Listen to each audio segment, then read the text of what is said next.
ലൈംഗികാതിക്രമ കേസിൽ സംവിധായകൻ രഞ്ജിത്തിനെതിരെ പ്രഥമ ദൃഷ്ട്യാ തെളിവുണ്ട് എന്ന് കോടതി. ആരോഗ്യസ്ഥിതി പരിഗണിച്ചാണ് ജാമ്യം നൽകുന്നതെന്നും സാക്ഷിയെ സ്വാധീനിച്ചാൽ ജാമ്യം റദ്ദാക്കുമെന്നും ജുഡീഷ്യൽ 1-ാം ക്ലാസ് മജിസ്ട്രേറ്റ് കോടതി പുറപ്പെടുവിച്ച ജാമ്യ ഉത്തരവിൽ പറയുന്നു.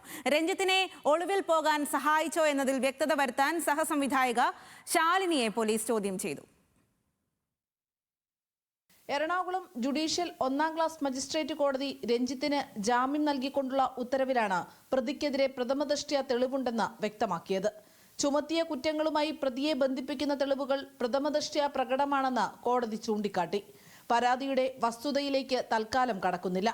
ആരോഗ്യസ്ഥിതി, ചുമത്തിയ കുറ്റങ്ങളിൽ 5 വർഷത്തിൽ താഴെയാണ് ശിക്ഷാ കാലാവധി തുടങ്ങിയവ പരിഗണിച്ച് ജാമ്യം അനുവദിക്കുന്നു.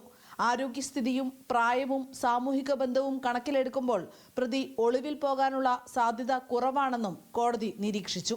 ജാമ്യം നൽകിയാൽ പ്രതി സാക്ഷിയെ സ്വാധീനിക്കുമെന്ന പ്രോസിക്യൂഷന്റെ ആശങ്ക ഗൗരവമായി കാണുന്നുവെന്നും പരാതിക്കാരിയുള്ള സിനിമാ സെറ്റുകളിലോ മറ്റ് സ്ഥലങ്ങളിലോ പ്രതി പ്രവേശിക്കരുതെന്നും ജാമ്യ ഉത്തരവിലുണ്ട്. ഉപാധികൾ ലംഘിച്ചാൽ ജാമ്യം റദ്ദ് ചെയ്യുമെന്നും ഉത്തരവിൽ പറയുന്നു. അതിനിടെ രഞ്ജിത്തിനെ ഒളിവിൽ പോകാൻ സഹായിച്ചുവെന്ന സംശയത്തിൽ സഹസംവിധായിക ശാലിനിയെ അന്വേഷണ സംഘം ചോദ്യം ചെയ്തു. രഞ്ജിത്തിനെതിരായ കേസിനെക്കുറിച്ച് അറിയില്ലായിരുന്നു എന്നാണ് ശാലിനിയുടെ മൊഴി. നടൻ ബോബി കുര്യന്റെ കട്ടപ്പനയിലെ ബന്ധുക്കളെ കാണാനാണ് രഞ്ജിത്തിനൊപ്പം കാറിൽ പോയത്. കസ്റ്റഡിയിലെടുക്കുന്ന സമയത്താണ് കേസിനെക്കുറിച്ച് അറിയുന്നതെന്നും ശാലിനി മൊഴി നൽകി.